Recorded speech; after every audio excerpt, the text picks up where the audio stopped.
en Radio 5 Cádiz se ha escrito un libro.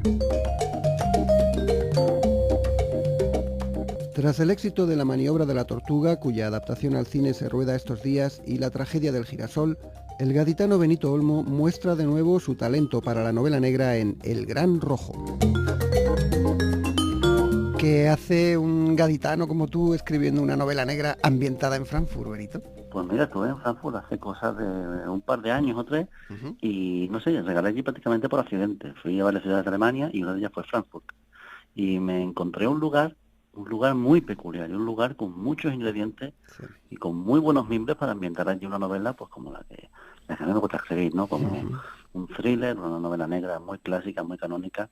Me encontré con una ciudad que además es la capital económica europea, tiene muchos rascacielos, tiene muchas grandes empresas y también tiene un barrio rojo, miserable, maloliente, oscuro, que además está en pleno centro. Yo, la primera vez que estuve en el barrio rojo, he estado más veces, pero o sea, por documentación y por historia, pero la primera vez recalé por accidente. Estaba haciendo un poco de turismo, viendo los rascacielos, viendo los monumentos, y de repente me vi pues en ese sitio tan turbio, en este barrio rojo, que no tiene nada que ver con el barrio rojo turístico de Ámsterdam, por ejemplo, sino que es una cosa, como te digo, mucho más deprimente, mucho más oscuro. Además, en el barrio rojo se encuentran las narcosalas. Como sabes, son estos establecimientos que el gobierno ha habilitado para que los toxicómanos tengan un lugar en el que inyectarse sus dosis, en unas condiciones mínimas de salubridad, de higiene. Claro, entonces, ponte de situación. Están estos toxicómanos que me rodean las salas de consumo, los camellos, las prostitutas que vienen de barrio rojo y los grandes ejecutivos que entran y salen de esos rascacielos, ¿no? Y los Maserati, el punto más alto y el punto más bajo de la ciudad, por así decirlo. Sí, los que lo tienen todo y los que no tienen nada, ¿sabes? Entonces, pues, me llamó mucho la atención y me di cuenta de que era un sitio muy, muy oportuno para lo que yo quería hacer, ¿no? ¿Verdad?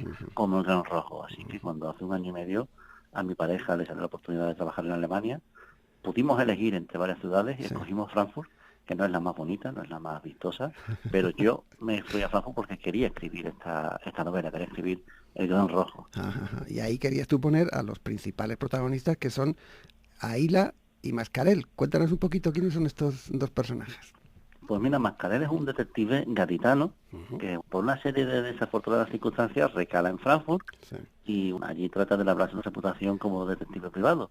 Lo que sucede es que, bueno, al final termina aceptando los casos que ningún otro detective quiere aceptar, y entonces su hábitat natural es el barrio rojo, las narcosalas, y pretende labrarse una reputación como detective, pero dada la naturaleza de los casos que acepta y el tipo de persona que recurre a él, pues resulta que su reputación va en un sentido totalmente contrario al esperado. Entonces es muy resolutivo, es muy cínico, muy canalla. Es un tipo que siempre se levanta con el pie izquierdo, entre otras cosas porque le falta el pie derecho, es cojo el hombre. Entonces, pues, como digo, un personaje peculiar y con una serie de historias que le han sucedido en el pasado y lo han lastrado, lo han marcado de alguna manera. Y el contrapunto, el otro personaje que comparte protagonismo con Mascarell es Ayla. Ayla es un personaje que a mí me tiene, cuando empecé a gozarlo, no pensaba que iba a tomar tanto protagonismo ni tanto peso. Ayla lo tiene todo en contra. Ayla es una adolescente, con lo cual está en esa edad, en los 16 años, ¿no? Esa edad tan complicada, que no llega a ser adulta. Ayla, además, se gana la vida menudeando con hachís, que es un mundo eminentemente masculino, en el que tiene que hacerse respetar, y para que nadie se le suba las barbas, para que nadie le falte el respeto y se pase con ella, no duda en echar mano de sus puños y de su mala leche, y de su navaja, incluso en alguna ocasión. Además, tiene que llevar su casa para adelante, tiene que ocuparse de su padre, enfermo de Alzheimer, y por si fuera poco, pues bueno, se impone la misión de averiguar qué le ha sucedido a su hermano. Su hermano ha muerto por sobredosis, presuntamente, esta palabra tan de moda, ¿no? Presuntamente muerto por sobredosis. Ella ve que la policía no hace demasiado por esclarecerlo y decide tomar partido y decide investigar. Y como digo, son dos personajes que cuando empecé a escribir la novela no sabía muy bien en qué momento se iban a encontrar, pero finalmente lo hacen. Tienen algunos puntos en común y es un acercamiento, creo, bastante natural. Es curioso que para cada uno de ellos has optado por una forma diferente de narración, uno en primera persona y otro en tercera persona. ¿Por qué? Pues mira, tiene sentido cuando lo piensas. Mascarell fue el primero que empecé a escribir. Yo llegué a Frankfurt, como te digo, yo llegué a Frankfurt para escribir esta novela. Mi primera línea la escribí cuando llegué a Frankfurt, mi primera noche en Frankfurt. Entonces, si te das cuenta, la parte de la historia que narra Mascarell está en primera persona y además en presente, sí. porque fue una escritura muy intuitiva. Iba escribiendo las cosas tal y como se me iban ocurriendo, tal y como las iba viendo, y para mí ha sido muy estimulante descubrir Frankfurt con ojos de escritor, Sí. llevármela a mi terreno y llevármela a lo que yo entiendo. Mientras que, bueno, un personaje como Ayla, me di cuenta, nada más empezar a escribirla, que necesitaba esa tercera persona. Uh-huh. Necesitaba que los lectores supieran la impresión que ella causaba a los demás. Necesitaba alejar un poco el foco. Una chica con tantos problemas, con tantas historias, si le pongo el foco en ella, si coloco una primera persona, puede llegar a abrumar al lector, ¿no? Uh-huh. Tanta información. Entonces prefiero que el lector sea una tercera persona, el lector vea lo que sucede y así vemos también la impresión que causa Ayla en los demás. Uh-huh. Por eso opté por la primera para Mascarell y la tercera para Ayla. Uh-huh. Curioso que este fin de semana estuve en el Festival de Ciudad Real y me dijeron la gente que me dijeron, a ver, di Mascarell. Y digo yo, Mascarell. Y todos se rían de mí, porque hay mucha gente de Valencia y de Barcelona que decían, no, es Mascarell, es Mascarell. Claro, con la doble L final, ¿no? Claro, yo en mi cabeza jamás he pensado que fuera Mascarell, pero por lo visto pues Mascarell.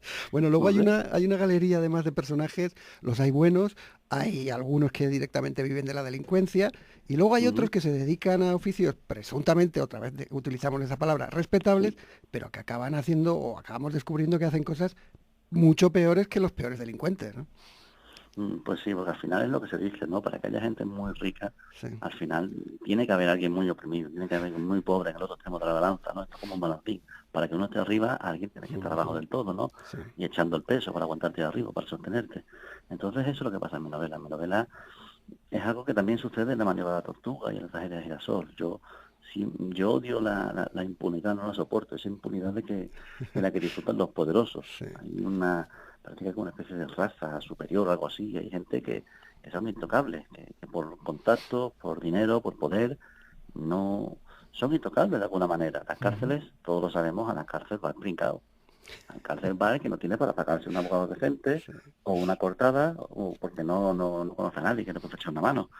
Sin embargo, los que tienen contacto, los que están arriba de la pirámide, es muy difícil que se bajen de ahí. Bueno, pues aquí tenemos esta novela, El Gran Rojo, de Benito Olmo. Benito, muchas gracias por este ratito de charla. Muchas gracias a ti, Miguel, como siempre.